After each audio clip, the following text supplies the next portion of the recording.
Scooter തട്ടിപ്പ് കേസിൽ കൊല്ലത്തും പോലീസ് അന്വേഷണം തുടങ്ങി. ചവറ, കരുനാഗപ്പള്ളി സ്റ്റേഷനുകളിലായി 45 പരാതികളാണ് ലഭിച്ചത്. അനന്തകൃഷ്ണൻ നേതൃത്വം നൽകിയ സീഡ് ഏജൻസിയുടെ ചുമതലക്കാരനായിരുന്ന കരുനാഗപ്പള്ളി തഴവ സ്വദേശി മുഹമ്മദ് നൌഫലും പോലീസിനെ സമീപിച്ചു. പകുതി പൈസയ്ക്ക് സ്കൂട്ടർ, ഗൃഹോപകരണങ്ങൾ, കമ്പ്യൂട്ടറുകൾ. ഈ വാഗ്ദാനങ്ങളിൽ വീണതിൽ കൊല്ലം സ്വദേശികളുമുണ്ട്.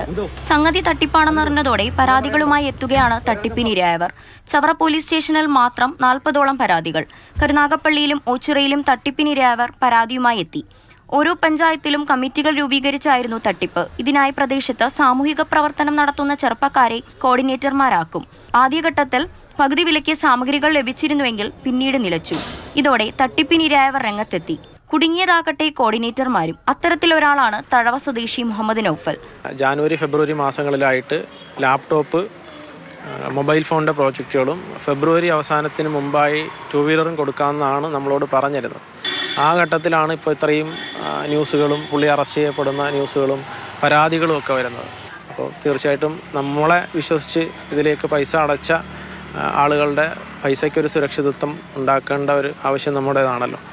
അതുകൊണ്ടാണ് ഞാൻ പരാതിയായിട്ട് മുന്നോട്ട് വന്നത്. പ്രമുഖ വ്യക്തികൾ നേതൃത്വം കൊടുക്കുന്ന സംഘടനയാണെന്നു കരുതിയാണ് മുഹമ്മദ് നൌഫലിനെ പോലുള്ളവർ പ്രവർത്തനത്തിന്റെ ഭാഗമായത്. പക്ഷേ മാസങ്ങൾക്ക് മുമ്പേ പ്രമുഖർ തലപ്പത്തു നിന്നൊഴിഞ്ഞു. എന്നാൽ ഇക്കാര്യം അവർ വെളിപ്പെടുത്താത്തതാണ് പ്രതിസന്ധി രൂക്ഷമാക്കിയതെന്നും മുഹമ്മദ് നൌഫൽ പറയുന്നു.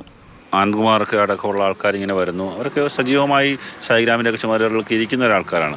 കാരണം അവർ ഇതിനകത്തുണ്ടായിരുന്നല്ലോ. പുള്ളി ഇതിൻ്റെ തലപ്പത്ത് നിന്നിട്ട് ഒരു സുപ്രഭാതത്തിൽ പുള്ളി പോയി എന്ന് പറയുന്നത് തന്നെ ഇപ്പോഴാണ്. ഇത്രയും വിവാദം ആയപ്പോഴാണ് പുള്ളി പറയുന്നത്. അല്ലെങ്കിൽ ഒരുപാട് ആളുകൾ ഇതിൻ്റെ പ്രവർത്തനങ്ങളിൽ നിന്ന് പുറകോട്ട് പോകുമായിരുന്നു, ഞാൻ ഉൾപ്പെടെ. പരാതികൾ ലഭിച്ചെങ്കിലും പോലീസ് കേസെടുത്തിട്ടില്ല. പരാതിക്കാരുടെ മൊഴി രേഖപ്പെടുത്തിയ ശേഷം കേസെടുക്കാനാണ് തീരുമാനം. വരും ദിവസങ്ങളിൽ തട്ടിപ്പിനിരയായ കൂടുതൽ പേർ പരാതിയുമായി എത്തുമെന്നാണ് വിവരം. മാതൃഭൂമി ന്യൂസ്, കൊല്ലം.